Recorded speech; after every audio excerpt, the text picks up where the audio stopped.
¿Cuál es tu único consuelo, tanto en la vida como en la muerte?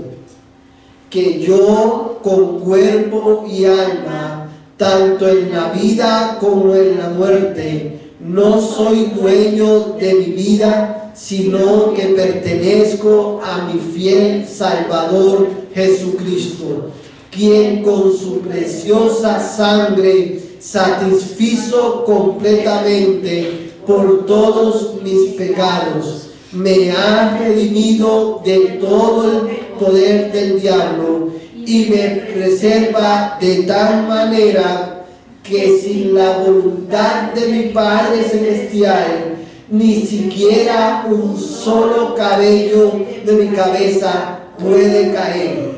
Antes bien, todas las cosas tienen que funcionar conjuntamente para mi salvación. Por esa razón, por su Espíritu Santo, Él también me asegura la vida eterna y me dispone y prepara de todo corazón para vivir de ahora en adelante para Él. Creo, hermano, que esta es la pregunta o la respuesta más larga que hemos visto hasta el día de hoy. No la vamos a repetir, solamente yo quiero, hermano, a tomar la oportunidad para enfatizar la primera parte solamente. ¿Cuál es nuestra confianza, tanto en la vida como en la muerte? Que yo, con cuerpo y alma, tanto en la vida como en la muerte, no soy dueño de mi vida, sino que pertenezco a mi fiel Salvador Jesucristo.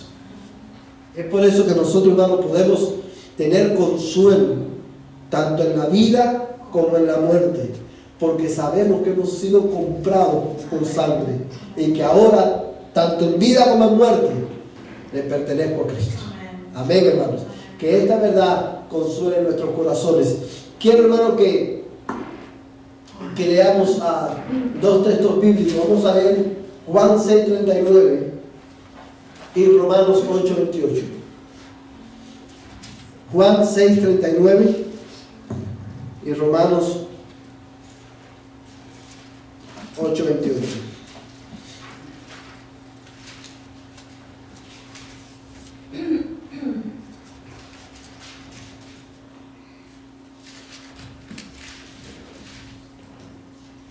Amén. Juan 6:39, ¿quién lo quiere leer? Y esta es la voluntad del que me envió, que de todo lo que Él me ha dado, yo no pierda nada, sino que lo resucite en el día final. Amén. Dice, y esta es la voluntad del que me envió, que de todo lo que Él me ha dado, yo no pierda nada, sino que lo resucite en el día final. Amados hermanos, la voluntad de Dios el Padre es que usted y yo permanezcamos seguros en Jesucristo. Amén. La voluntad de Dios el Padre es que usted y yo lleguemos hasta el final, en medio de las pruebas y las dificultades de la vida. Hermano Martín, ¿quiere leer por favor Romanos 8:28, hermano?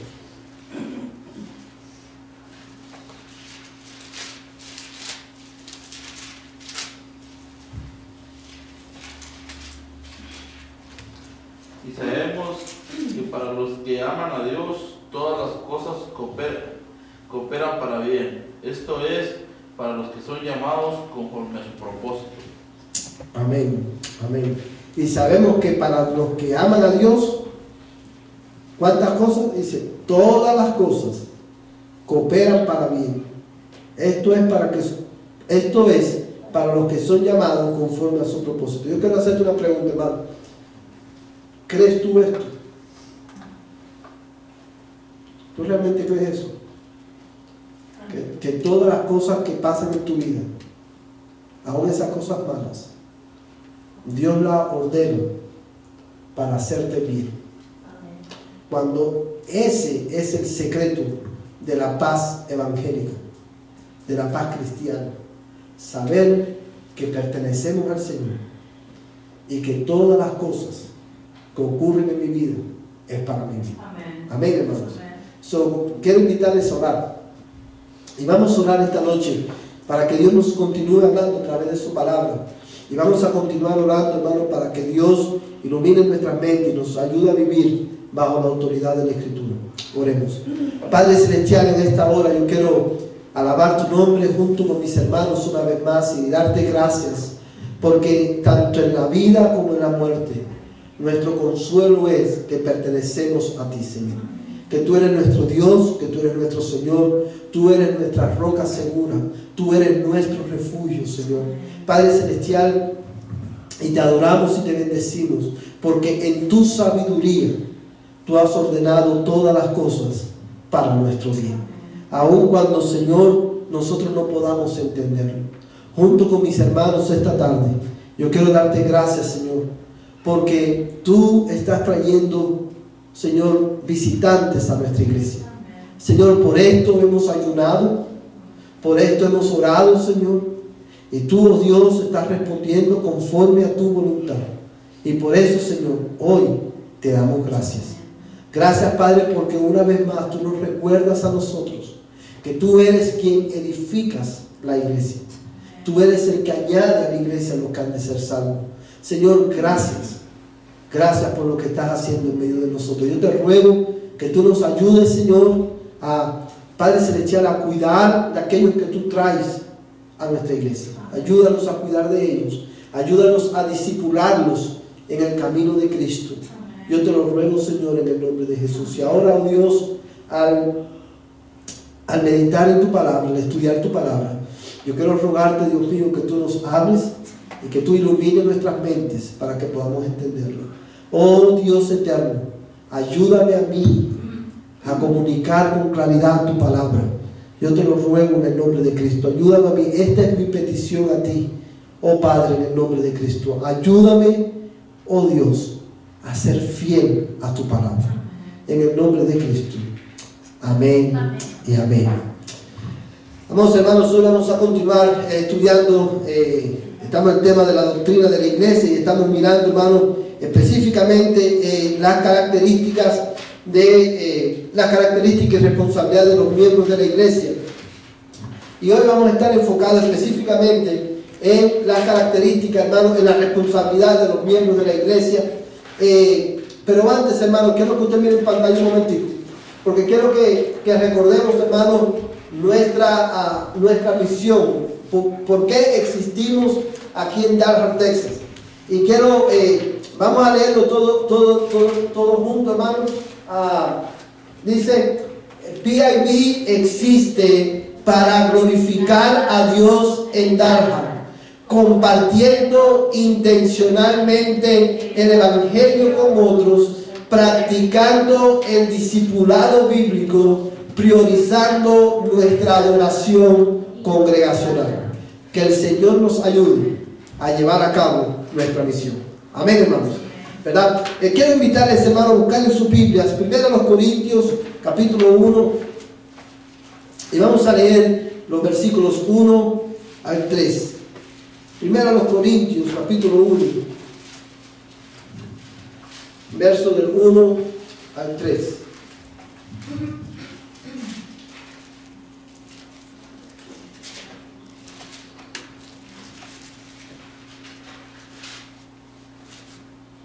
Amén. Este pasaje se ha convertido en uno de los pasajes favoritos míos, hermanos, cuando venimos al tema de la iglesia.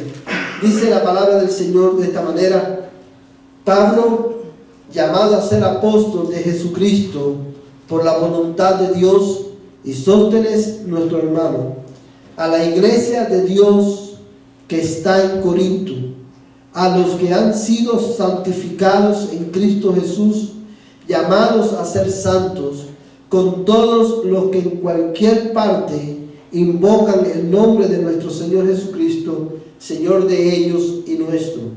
Gracia a vosotros y paz de parte de nuestro Padre y del Señor Jesucristo.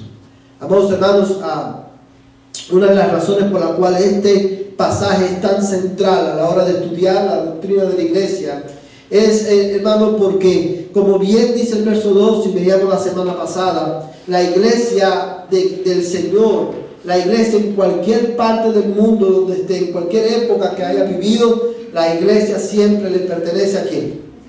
A Dios. La iglesia es de Dios, y eso también implica, hermano, que Jesús, o Dios, el Dios Trino, es el centro de la iglesia de Cristo. Amén, hermanos. Todas nuestras vidas deben girar alrededor, hermano, del Señor, que es el centro y fundamento de nuestra iglesia. Y yo quiero, no recuerdo si mencionaba esto la semana pasada, pero quiero, antes de ir a lo que vamos a estar considerando hoy, quiero que note, hermano, las palabras que menciona Pablo aquí, que usa Pablo. Dice a la iglesia de Dios que está en Corinto, a los que han sido, ¿qué cosa? Santificados en Cristo Jesús, llamados a ser santos. Siempre, hermano, que leo este pasaje, me maravillo por la manera en que Pablo, inspirado por el Espíritu Santo, describe a esta iglesia. Porque en la iglesia de los Corintios, lo que hemos leído las dos cartas de esta iglesia, hermano, esta es una iglesia que si estuviera, hermano, aquí en Dallas, y estuviéramos buscando, hermano, una iglesia donde congregarnos, yo estoy seguro que la mayoría de nosotros no consideraría la iglesia de los Corintios para reunirse. Imagínese usted, hermano, que usted ande buscando una iglesia, usted llega a Dallas y busca una iglesia donde congregar. Si llega a la iglesia de Dallas y ahí usted ve que el pecado es aceptado. O sea, hay un hermano que está viviendo con su madrastra y pareciera que a los líderes de la iglesia no les importa. Usted llega a los servicios y hay tremendo desenfreno, porque todo el mundo, o la mayoría de ellos, hablan en lengua, y al parecer todos están hablando en lengua al mismo tiempo, no se entiende nada. Aquello parece un gallinero. ¿Sí saben un gallinero, verdad? Donde hay muchas gallinas y no se entiende nada. Y para colmo, usted casualmente llega el día en que están celebrando la mesa del Señor, y usted puede ver, es evidente que los hermanos con más dinero en la iglesia se sientan aparte y tienen su propio grupo, y los más pobres de la iglesia están en otro rincón. ¿Usted se quedaría en esa iglesia? No, y diría, esto no es iglesia. Esto no es iglesia. Sin embargo, cuando Pablo le escribe a los corintios, él le dice a la iglesia de Dios que está en Corinto, llamados a ser santos. Amados hermanos, y la razón por la cual esto es importante para nosotros recordarlo, es porque en lo que nosotros consideramos el tema de la membresía de la iglesia, a la luz de la Escritura, es importante que recordemos lo siguiente: no hay ninguna iglesia perfecta. Nuestra iglesia puede tener muchos problemas, y quizás usted puede ver y decir, oye, quizás, ¿cuántos problemas tenemos? Y quizás uno de los más, quizás usted puede escuchar personas decir, no, es que realmente nosotros somos una familia, y puede ser un área en la que necesitamos crecer, pero aún con todas las áreas en las que necesitamos crecer, amados hermanos, nosotros, tú y yo, la primera iglesia bautista de Dallas, con todas sus imperfecciones, con todos sus problemas, somos parte de la iglesia de Dios en Dallas. Y como tal, nosotros tenemos que responder, como tal debemos de vivir, como tal debemos de amar a la iglesia. Y es mi objetivo esta noche, hermano, lo que nosotros consideramos las responsabilidades de los miembros de nuestra iglesia. Es mi objetivo, con la ayuda del Señor, hermano, animarte con esta enseñanza a amar mucho más tu iglesia, a amar mucho más a esta congregación de la cual Dios en su sabiduría te ha hecho parte. Amados hermanos, ¿usted sabe por qué Dios te hizo parte de esta iglesia? Para glorificar su nombre. Pero quiero ir un poquito más allá. Dios en su sabiduría, yo quiero que cada uno de ustedes escuche bien esto.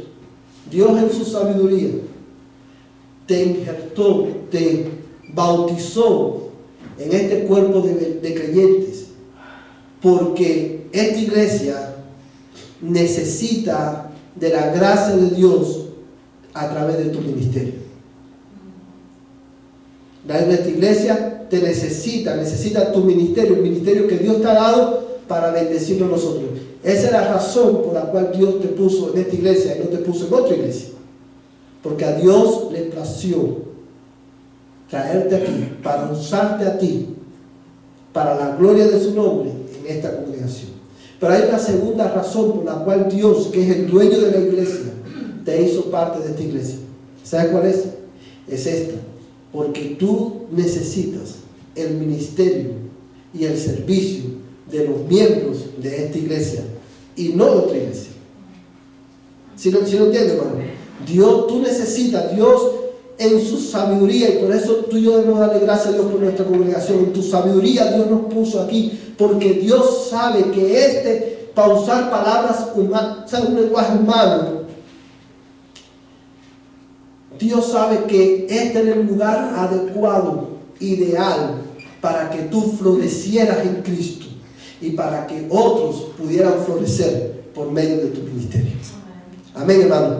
Porque somos la iglesia de Dios en Gala, parte de esa gran iglesia, porque Dios nos ha puesto en este cuerpo local y pertenecemos a Dios. Amemos nuestra iglesia y demos toda nuestra fuerza para servir a Dios, ¿verdad? Sirviendo a nuestros hermanos. Hoy, hermanos, vamos a estar mirando las características, las responsabilidades de los miembros del cuerpo de Cristo. Yo solamente quiero hacer una aclaración. Cuando nosotros consideramos en la Biblia las características de un miembro de la iglesia, o sea, cuáles son las características, las marcas de un miembro de la iglesia, y consideramos inmediatamente las responsabilidades de los miembros de la iglesia a la luz de la Biblia, nos vamos a dar cuenta que las responsabilidades fluyen, se desprenden de las características. Porque esta es una característica, por ejemplo, para que entiendan lo que quiero decir, porque los miembros de la iglesia tienen que ser nacidos de nuevo. Una responsabilidad de los miembros de la iglesia es asegurarse, por ejemplo, de que todos los miembros sean personas nacidas de nuevo. Por ponerte un ejemplo, o sea, cada una de las responsabilidades se desprenden de las características de cada miembro de la iglesia. Y el domingo pasado nos quedamos nosotros, bueno, esta es la parte de la confesión, el párrafo 6 del capítulo 26 de nuestra confesión, que lo vamos a leer al final. Pero nos quedamos la semana pasada, hermano, en las características de un miembro de una iglesia bíblica. Y yo quiero preguntarte en esta noche dos preguntas. En esta semana, y no quiero que me responda, hermano, en esta semana, después de haber aprendido de estas características, hemos tomado tiempo nosotros para evaluar nuestras vidas, para ver si estamos ilustrando estas características. Hemos repasado estas verdades, las hemos aplicado en nuestra vida. La segunda pregunta es, si lo hiciste, ¿cómo estas verdades afectaron la manera en que tú te relacionaste con tus hermanos y con el mundo en esta semana? Son dos preguntas que quiero animarte a que las tengas ahí en tu mente, a la luz de lo que aprendimos y a la luz de lo que veremos esta noche. Hoy vamos a estar mirando en el punto 2 de sus papeles, hermano, la responsabilidad de un miembro de una iglesia bíblica. Todos tienen sus papeles, hermano. ¿Usted tiene, hermano? Aquí tenemos uno. Isabel, dale, hermano. Ya. ¿Todos tienen, hermano? Martín. Hermana querida. Sí. Ok. Sobre el punto 2, hermanos, y esta es la primera característica que veremos esta noche, o es la responsabilidad. La primera responsabilidad, hermano, de un miembro de una iglesia local, ¿cuál usted cree que es? La más importante, la primera responsabilidad. ¿Cuál usted cree que es? Orar. Orar, dice la hermana Oliva.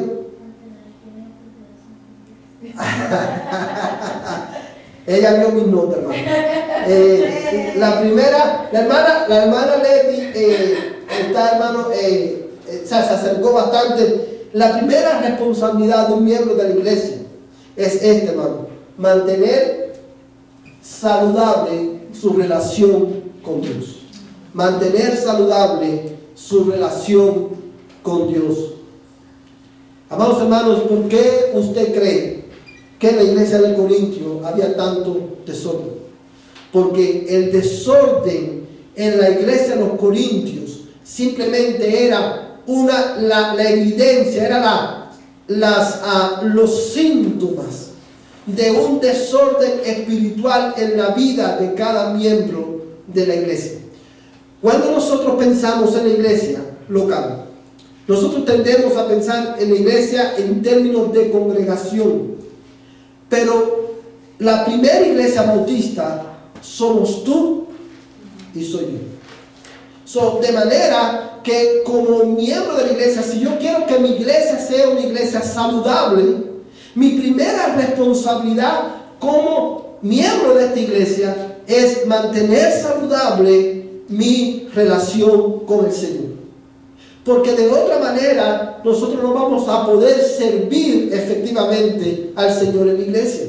No vamos a poder ministrar efectivamente a las necesidades de los santos. ¿Por qué? Porque la relación más importante no está en orden. Ahora, yo quiero que veamos esta verdad en dos textos de la Escritura. Yo quiero que tú busques ahí, hermano, y lo apuntes en tus notas. Hechos capítulo 2, versos 42 y versos 46 al 47. Libro de los Hechos.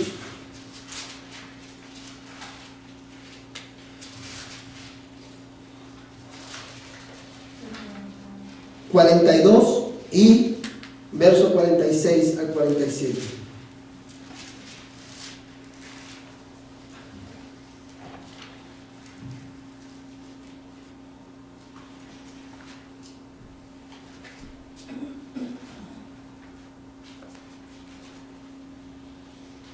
Amén. Amén. Mira lo que dice este pasaje de la Escritura, ¿no? Hechos 2:42. Dice: y se dedicaban, ¿cómo? Continuamente a las enseñanzas de los apóstoles, a la comunión, al partimiento del pan y a la oración. Versos 46 y 47. Día tras día continuaban unánimes en el templo, y partiendo el pan en los hogares, comían juntos con alegría y sencillez de corazón, alabando a Dios y hallando favor con todo el pueblo. Y el Señor añadía cada día al número de ellos los que iban siendo salvos. Amados, no quiero demorarme mucho en este pasaje porque lo hemos estudiado en lo que hemos estudiado esta doctrina, la doctrina de la iglesia, pero quiero hacer énfasis en algo. Una de las maneras en la que nosotros mantenemos saludable nuestra relación con Dios primordialmente es a través de ¿qué? De nuestro tiempo personal con Cristo. Esa es la manera primordial en la que tú y yo, hermanos, mantenemos saludable esta relación con Dios. Es necesario que todos los días dediquemos tiempo a estar a solas con Dios, hablando con Dios, leyendo su palabra, meditando en su palabra. Y yo creo, hermano, que una de las disciplinas espirituales en la cual creo que todos nosotros debemos ejercitarnos es precisamente en la meditación de la palabra de Dios. Leer la Escritura, o sea, orar, leer la Escritura, meditar en lo que leímos y volver a orar para que Dios aplique esa verdad en nuestras almas.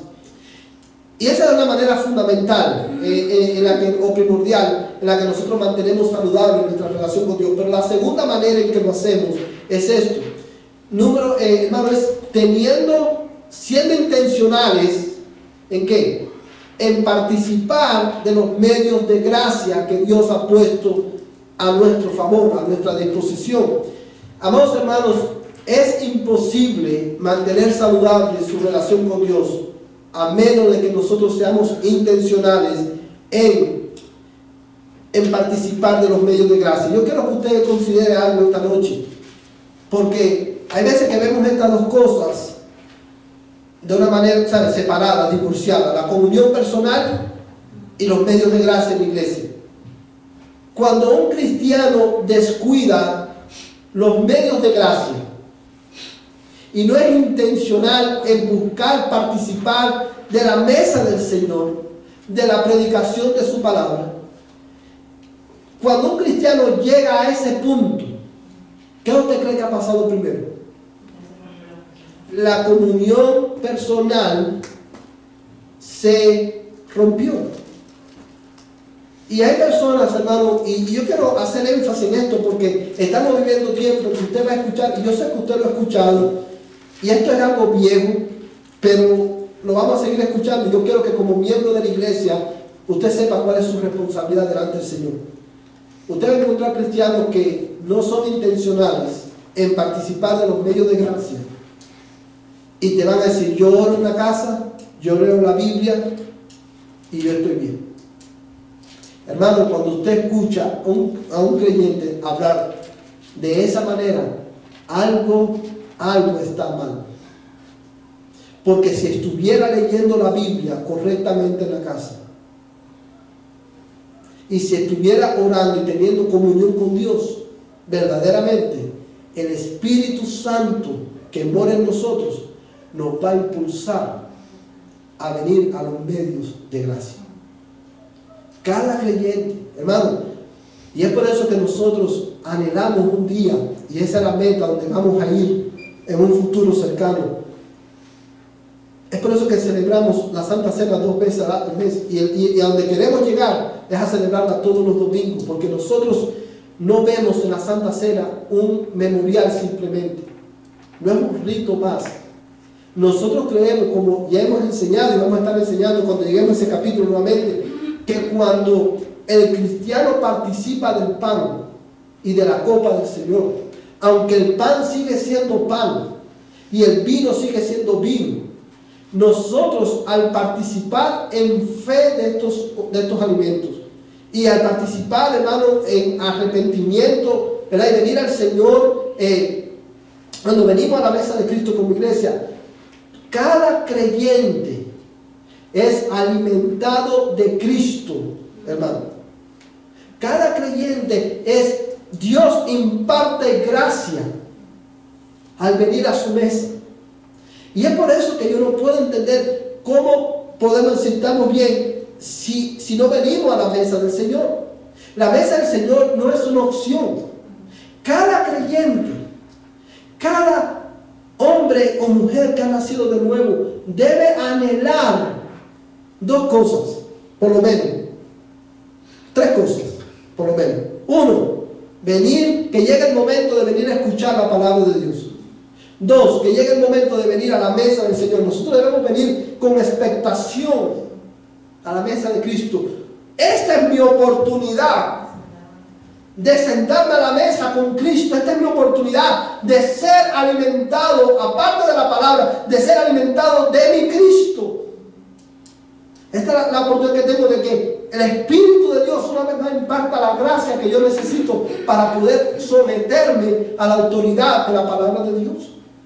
Yo necesito alimentar mi fe, yo la necesito alimentar para yo poder no solamente honrar a Dios, sino también ser un miembro saludable en mi iglesia. Si cada miembro de la iglesia es intencional en mantener saludable su relación con Dios, el resultado va a ser que vamos a terminar con una iglesia saludable. Pero para eso es importante, hermano, priorizar nuestra comunión con Dios en la casa. Leer la Biblia, como decíamos hoy en la mañana, la Biblia es inspirada por Dios. El Espíritu Santo inspiró cada palabra, cada coma, cada tilde. Lo que usted tiene en su mano es la misma palabra de Dios. Es la palabra de Dios escrita, la misma palabra que en el principio dijo, sea la luz. Y fue la luz. Esa misma palabra es la que tenemos escrita aquí, hermano. Y cuando la leemos, el Espíritu de Dios la usa para transformarnos y moldearnos a la imagen de Cristo. Y es por eso, hermano, que he querido leer este pasaje, porque la iglesia primitiva, en su comienzo, la iglesia del primer siglo, en su comienzo, hermano, hacían cosas específicas que vemos a lo largo del Nuevo Testamento, que la iglesia ¿saben? Que la iglesia lo hacía a lo largo del Nuevo Testamento. Y dice, hermano, me llama la atención que dice, se dedicaban ¿cómo? Continuamente. ¿A qué? A la enseñanza de los apóstoles, a la predicación de la palabra. Se dedicaban continuamente a la oración, a la comunión, al partimiento del pan y a la oración.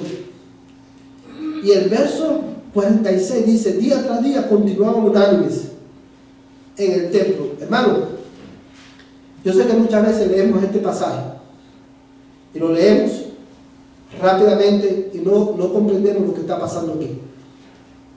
Dice el texto que día tras día continuaban como unánimes.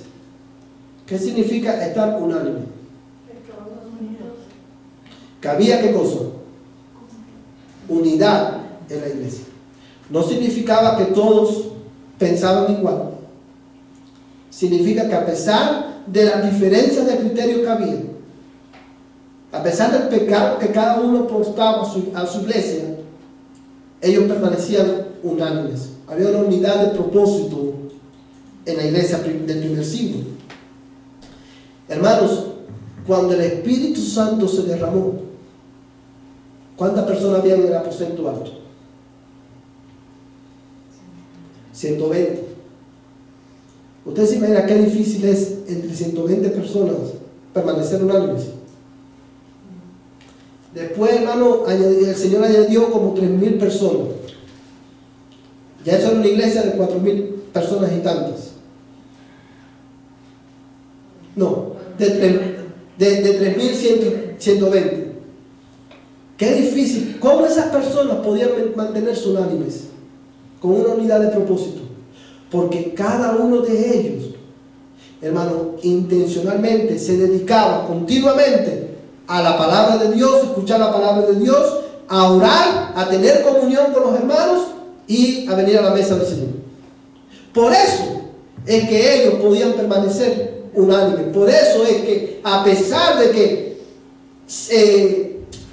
4 capítulos más tarde, en Hechos capítulo 6, se produce un fenómeno, una división que es lo que da lugar al ministerio de los diáconos. Pero a pesar de eso, hermano, hubo unidad de propósito, se arregló el conflicto, porque estas eran personas que mantenían saludable su relación con Dios.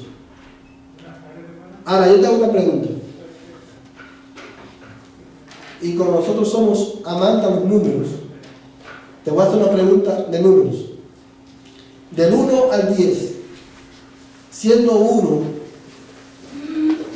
muy débil y siendo 10 muy saludable, ¿cómo tú evalúas la salud de tu vida espiritual? Porque todos queremos una iglesia saludable, pero eso comienza cuando cada miembro de la iglesia mantiene su comunión con Dios. Bien, hermano, voy a decir algo ahorita. Sí, referente a las manifestaciones de un cristiano referente a que no va a la iglesia o que en su casa, o sea, los comentarios que estaba diciendo usted, que dice usted que se está separándose del Señor básicamente, pues, y pues de la iglesia y todo eso. Entonces, que no está bien, que algo no está bien. Entonces mi pregunta es si, porque no se supone, debe de ser que una persona que ha nacido nuevo, que es cristiano, que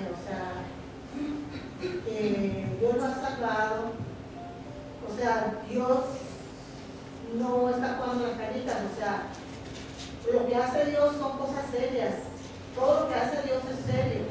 Entonces, cuando Dios trae a un cristiano de muerte a vida, no es porque dijo, lo voy a traer a vida, pero yo, o sea, obviamente que nos equivocamos, pero por ejemplo, si está pasando esta situación que usted dice, que no quiere venir y que lo mismo le importa venir un día o no, o sea, se podría reflejar que esa persona que realmente no ha nacido de nuevo.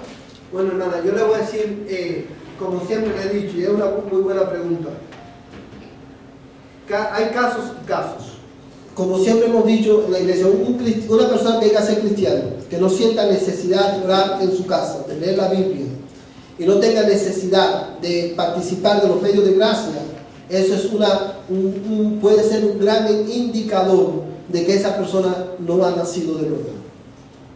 Así de sencillo. Porque incluso, hermano, lo vemos y esta es la base bíblica para hacer semejante declaración. ¿Cuál es la primera bienaventuranza, hermano? La primera bienaventuranza, si mal no recuerdo, es bienaventurados los pobres de espíritu. ¿Por qué? Porque ellos heredarán el reino de los cielos. ¿De quién es el reino de los cielos? De los pobres en espíritu.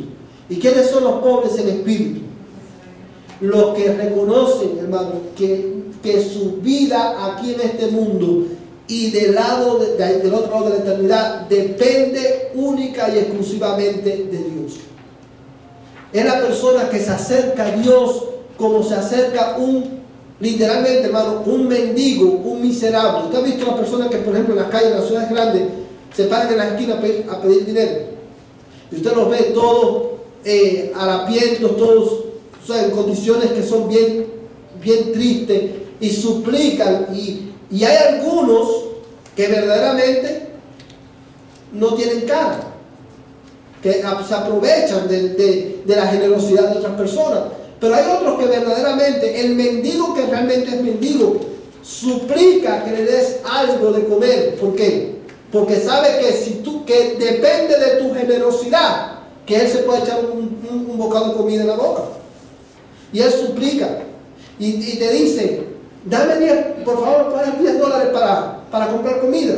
Y usted dice, no te puedo dar los $10, pero te puedo comprar un número 6 McDonald's. Y la persona dice, gracias, sí, eso está bien.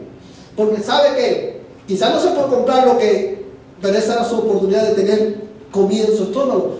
Cuando una persona, Dios la hace nacer de nuevo y es confrontada con la santidad de Dios y con la profunda miseria y desgracia del alma, es imposible que esa persona no venga continuamente a Dios suplicando por su gracia y por su amor.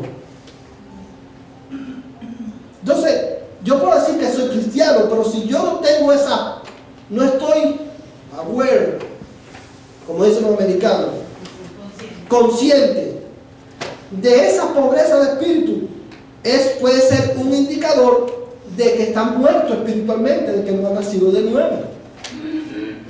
Y es por eso que no oro en la casa, hermano. Una vez más, y esto no es, a veces no hacemos hincapié en esto por temor a caer en el extremo del legalismo. Pero esto que te voy a decir ahora no es un legalismo, es una verdad espiritual. Si una persona dice ser creyente y puedes pasarte de domingo a domingo sin leer la palabra de Dios en tu casa, sin tener comunión con Dios, probablemente esa persona no ha nacido de nuevo. Si Jesús, como dice la hermana Ari, si Jesús siendo Dios en su carne, en su humanidad, necesitaba eso, imagínense nosotros, ¿no? Entonces, ¿cómo podemos darle el lujo de decir no lo necesito? Si tú no lo necesitas, y puede ser que no lo necesites, pero si no lo necesitas es porque estás muerto espiritualmente, no puedes darte cuenta de la miseria de tu alma. Si tú lees la Biblia y aunque la leas semanalmente o todos los días, pero tú lees la Biblia y la lees como si tú estuvieras leyendo un magazine, algo está mal. Algo está mal. Entonces, hermana, hay casos en que sí, pero hay casos, que es la otra cara de la moneda, por eso decía que hay casos y casos. Hay casos que puede ser que un cristiano, por diferentes circunstancias, haya sido engañado por el pecado y su corazón se haya endurecido a la palabra de Dios. Y esos casos es el caso típico de ¿quién? De la iglesia de los hebreos. Y ante esa realidad, bueno, no voy a decir eso ahora porque lo vamos a decir más adelante, pero puede ser uno de esos dos casos. O un caso como el de la persona en la iglesia de Corintio que está viviendo en completo pecado hasta que la iglesia le llamó al arrepentimiento. Y en la segunda carta de Corintios dice Pablo, restáurenlo, porque yo no quiero que esté triste para siempre. El hombre se arrepintió, pero vivía dentro de la iglesia en completo pecado y la iglesia se desentendió de él. Hasta que la iglesia lo llamó al arrepentimiento, él no reaccionó. No reaccionó, amén, así es. Hermano, apunta este texto, no lo vamos a leer porque para poder adelantar en el tiempo, pero apunta en tus notas a 1 Tesalonicenses 5:16. Este pasaje, usted lo sabe de memoria seguramente. 1 Tesalonicenses 5:16 dice, orar sin cesar. Orar sin cesar. En ambos textos, hermano, tanto en 1 Tesalonicenses como en Hechos capítulo 2, nosotros vemos que la práctica de los cristianos siempre ha sido ¿qué cosa? Orar, reunirse para mantener saludable su relación con Dios. Y antes de pasar al próximo punto, quiero enfatizar, una iglesia saludable es el resultado de miembros saludables. Y ahora, una aplicación que te voy a dar a ti y para mí. Y voy a ser directo y claro con esto, hermano. Si yo digo ahora,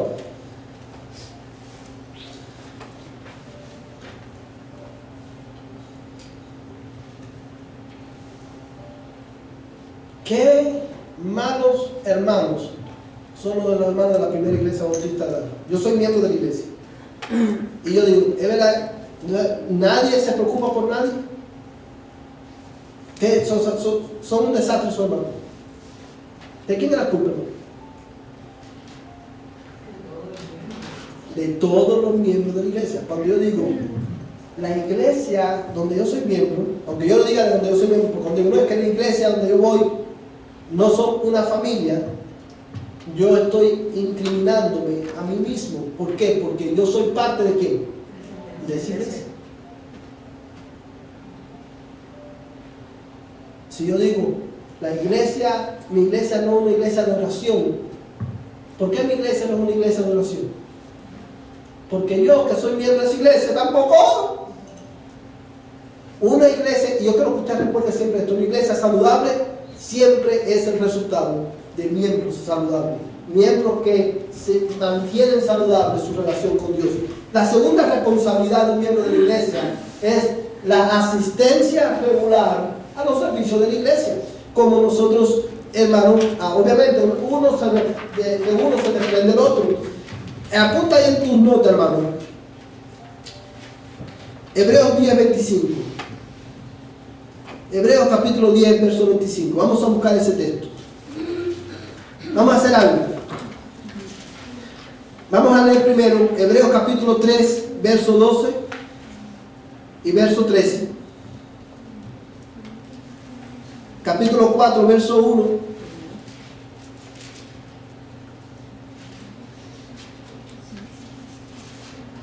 Hebreos capítulo 3, verso 12 y 13. Después vamos a leer capítulo 4, verso 1. Y por último, Hebreos 10, 25. ¿Estamos listos? Lo voy a repetir. Hebreos 3, 12 y 13. Hebreos capítulo 4, verso 1. Y Hebreos capítulo 10, verso 25. Dice la palabra de Dios en Hebreos 3, 12. ¿Tener qué cosa? Cuidado, hermanos, no sea que en alguno de vosotros haya un corazón malo de incredulidad para apartarse del Dios vivo. Antes, exhortaos los unos a los otros. ¿Cuándo? Cada día, mientras todavía se dice hoy, no sea que alguno de vosotros sea endurecido por el engaño del pecado. Capítulo 4, verso 1. Por tanto, temamos, no sea que permaneciendo aún la promesa de entrar en su reposo, alguno de vosotros parezca no haberlo alcanzado. Vamos a leer capítulo 10, verso 25. Vamos a leer desde el verso 23 al 25. Dice: mantengamos firme la profesión de nuestra esperanza sin vacilar, porque fiel es el que prometió.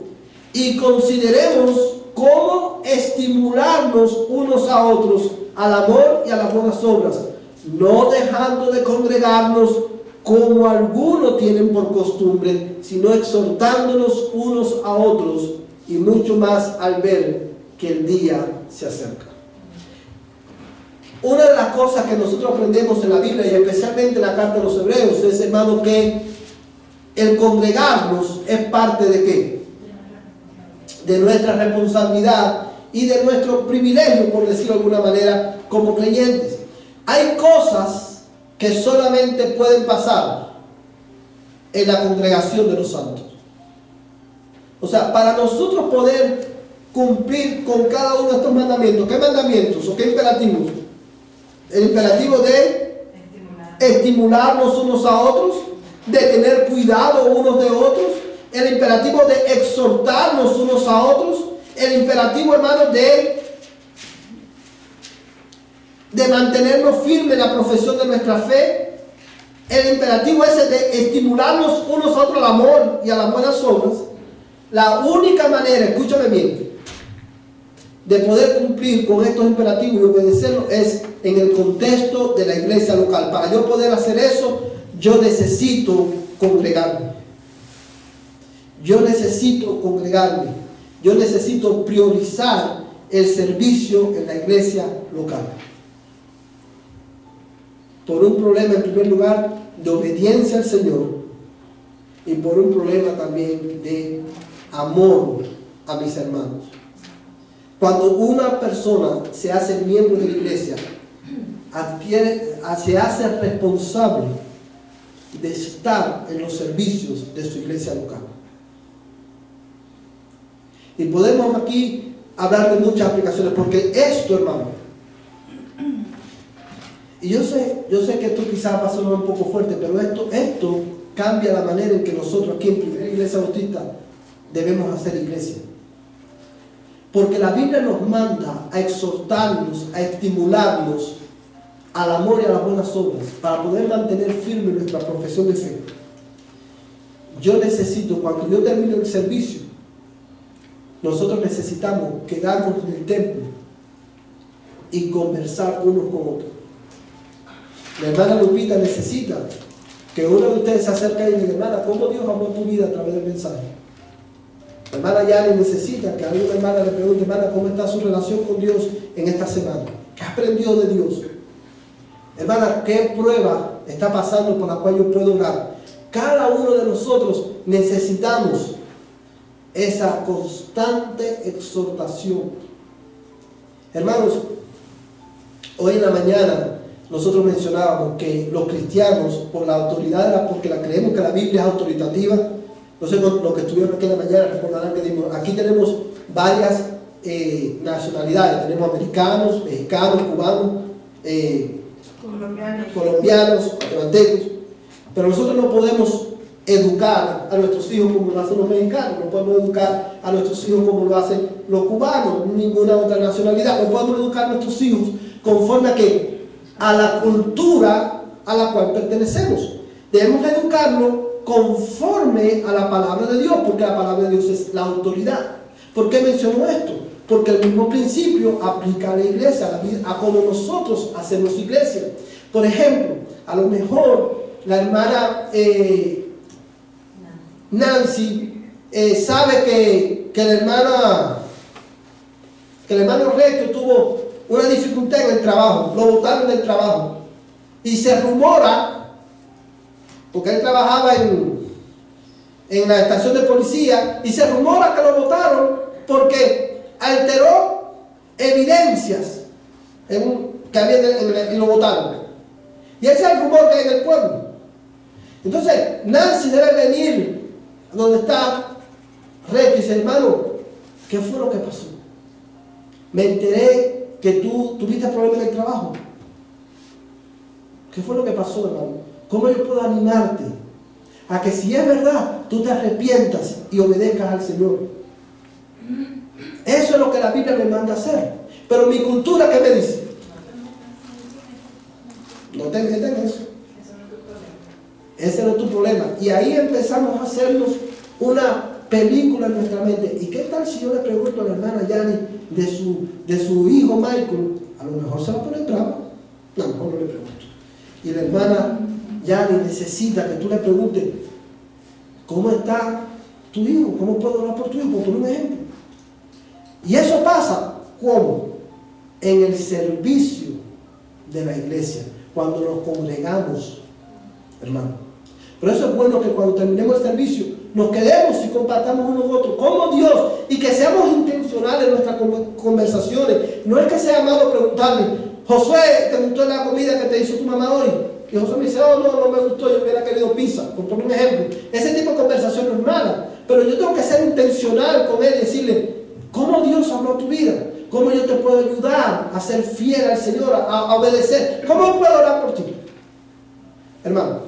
En el estudio que estamos teniendo nosotros en la mañana, ahí el comentarista dice que es bueno que hagamos el ejercicio entre nosotros de preguntarnos textos bíblicos para, o sea, que los memoricemos. Eso, dice que la intención de eso es para que nosotros tengamos textos bases y básicos del Evangelio en nuestra mente, para así poder compartirlos a una persona. Amén. Y dice que debemos de tener, o sea, por ejemplo, ahorita terminando el estudio, toparse con cualquier hermano, ¿qué quiere decir Romanos 3:23? O, por ejemplo, eso es lo que recomienda el comentarista. Así es, hermano. Ahora, si eso no pasa entre nosotros, ¿dónde va a pasar? exactamente. Y esas son cosas que por teléfono no podemos resolver. Necesitamos vernos y hablar. Ahora, hermanos, yo digo algo, cuando se trata de mi compromiso con la asistencia regular a los servicios de iglesia, eso implica ¿qué cosa? Que yo lo voy a ¿qué? A priorizar. Y eso implica, hermano, que yo voy a tomar decisiones pensando en cómo esta decisión que yo voy a tomar afecta mi habilidad de servir a mis hermanos, de congregarme con mis hermanos. Por ejemplo, si yo digo, me ofrecen una casa, yo soy miembro de la primera iglesia bautista y me ofrecen una casa, la casa de mi sueño, en Texas o en Amarillo. Y esa es la casa de mi sueño, la que yo siempre he querido. Naturalmente, mi impulso, ¿cuál sería? Esta es mi oportunidad. Pero, y románticamente, empezamos a pensar, no, yo me voy. Y cuando yo esté allí que me acomodo, yo voy a venir a la iglesia todos los domingos. Seguro que sí, yo voy. Es una horita nada más. Y eso usted lo va a hacer los primeros 4 domingos. Y si voy a 90, Dice la hermana, si va a 90, me quedan 45 minutos. El hecho de que usted hace eso los primeros 4 domingos. Después viene la cuestión de, es 1 hora de camino. es mucho. La gasolina está muy cara. Y eso empieza a afectar mi habilidad de servir a la iglesia local. Es por eso, hermanos, que yo no entiendo. Y se lo digo porque nosotros tenemos que pensar bíblicamente en este sentido. Un cristiano, y lo voy a decir lo más claro posible, un cristiano nacido de nuevo en Dallas no tiene, habiendo iglesias saludables de sana doctrina en Dallas, un cristiano en Dallas no tiene negocio, no tiene nada que hacer en una iglesia en Duma, no tiene nada que hacer en una iglesia en Texas, no tiene nada que hacer en una iglesia en Amarillo, porque tú te pasas por una iglesia en Dumas y vas a poder ir quizás 2 veces al mes.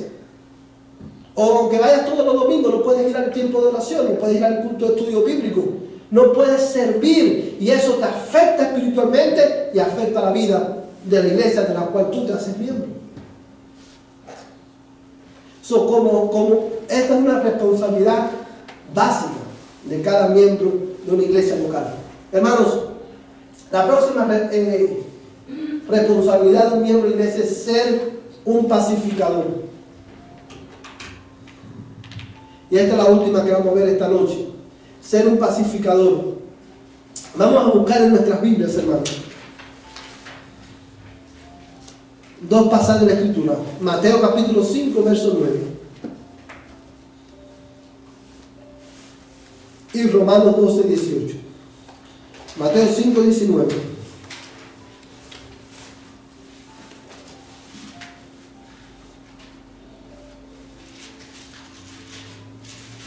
Amén. 5:9. Sí. Mateo 5:9. Josué, ¿puede leerlo, por favor?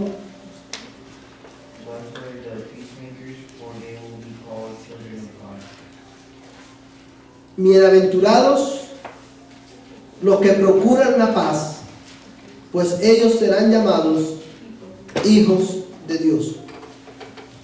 No sé cuántos de ustedes, no voy a enfatizar mucho esta porción o esta característica, porque no hace mucho que la vimos en el estudio del miércoles por la noche. Pero cada miembro de una iglesia local es, ¿qué cosa? Un pacificador. Es una persona que procura, que es, y siempre me gusta usar esta palabra, es intencional en buscar la paz. En primer lugar, la paz entre el hombre y Dios. Y en segundo lugar, la paz entre los hermanos. Ahora, antes de abundar un poquito más en esto, quiero solamente que pienses, dice el texto que son bienaventurados los que procuran la paz, porque ellos serán llamados hijos de Dios. O sea, la idea del pasaje, yo sí quiero enfatizar esto, no es que si tú procuras la paz vas a llegar a ser un hijo de Dios. No, lo que el texto está diciendo es que los que procuran la paz son bienaventurados, porque los que están alrededor de ellos reconocen, ¿qué cosa? Que esos son hijos de Dios, porque se dedican a procurar la paz. ¿Por qué? Porque Dios fue el primer pacificador. En Edén, cuando Adán y Eva pecaron, ¿qué hizo Dios? No solamente dio una promesa de redención. Él, hermano, tomó la iniciativa y mató animales y cubrió con pieles de animales a Adán y a Eva dentro de ellos. Y ahí había un retrato, un drama del Evangelio. Ahora bien, hermanos, porque Dios es el primer pacificador y el más excelente de todos, si nosotros estamos en Él, cada miembro de la iglesia debe ser un pacificador, debe de procurar la paz entre los hombres y Dios. ¿Cómo nosotros hacemos eso? Predicando intencionalmente el Evangelio, haciendo discípulos. Cuando un miembro de la iglesia, hermano, cada miembro de esta iglesia tiene la responsabilidad con la iglesia, pero primeramente con Dios, de procurar la paz entre Dios, entre los hombres y Dios. Y la manera que lo hacemos es predicando a Cristo. Y la pregunta que yo quiero que nos hagamos esta noche es: en esta semana que acabo de terminar, tú y yo funcionamos como elementos pacificadores en Dallas, Texas, haciendo posible que otras personas se reconcilien con Dios al predicar el Evangelio. Hermano, yo quiero decirle algo. Yo sé que la mayoría de nosotros lo sabemos, pero por mucho que sabemos, que lo podamos saber, yo te garantizo algo: nosotros no podemos ni siquiera imaginar el dolor, la angustia que hay en el alma de las personas que a nosotros nos rodean en Dallas, Texas. Usted no se puede imaginar cuánta brokenness, cuánta rotura en los hogares, cuántas preguntas sin contestar, cuánta tiniebla, cuánta corrupción hay en la vida de los que te rodean. No nos podemos imaginar cuántas personas hay a nuestro alrededor marcados profundamente por el pecado. Y la única esperanza de esas personas es Jesucristo. Y tú y yo hemos sido puestos en este lugar como embajadores de Cristo, como elementos pacificadores entre Dios y los hombres. Y es por eso que como buenos miembros de la iglesia que somos, esta semana, hazte el propósito de predicar a Cristo, aunque sea a una persona. Hazte ese propósito. Hazlo por amor a Dios y por amor a tu prójimo. Mira conmigo, hermano, y quiero terminar con este texto. Dice Romanos 12, 18. Romanos 12, 18. ¿Qué no tiene? Martincito, ¿lo tienen? Romanos 12, 18.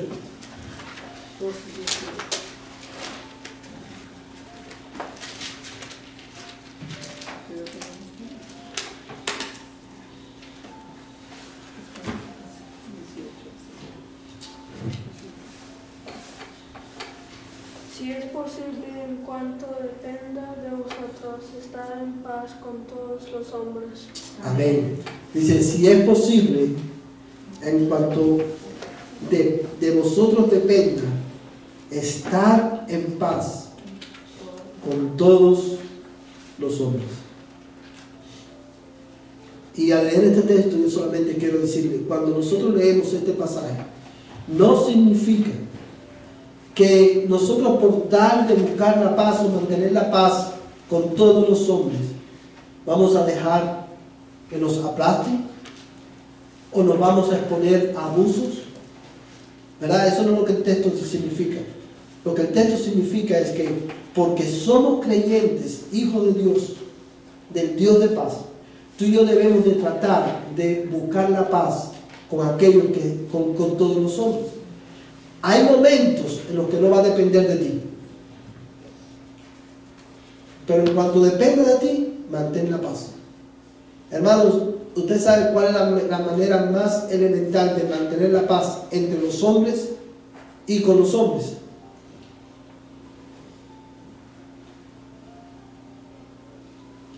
Evite las murmuraciones. Evite las murmuraciones. Esa es una de las maneras más elementales de mantener la paz con todos los hombres y entre los hombres. Y la otra manera, hermano, y esta es un poquito más agresiva, es no permitas, hermano, si tú sabes que hay dos hermanos que están enemistados, no te hagas el de la vista gorda. No pienses, eso no es mi problema. Sí es tu problema. Cuando dos hermanos de la iglesia tienen dificultades, es tu problema. De la misma manera que si a ti se te enferma el dedo chiquito del pie, es el problema de quién, de todo el cuerpo, ¿verdad? Y si Regio Nancy se machacó el dedo y lo está casi para perderlo, le duele mucho, y Regio le va a preguntar a Nancy, oye, ¿qué te pasó? ¿Por qué estás qué te pasa? Te veo tan triste. No, es que el dedito chiquito del pie como me duele. O sea, le duele el dedito, pero le duele todo el cuerpo. ¿Sabe? El brazo se duele, el cerebro se duele, todo se duele. De la misma manera nosotros, cuando vemos a dos hermanos que están en conflicto, ese es tu problema también. Ese es mi problema.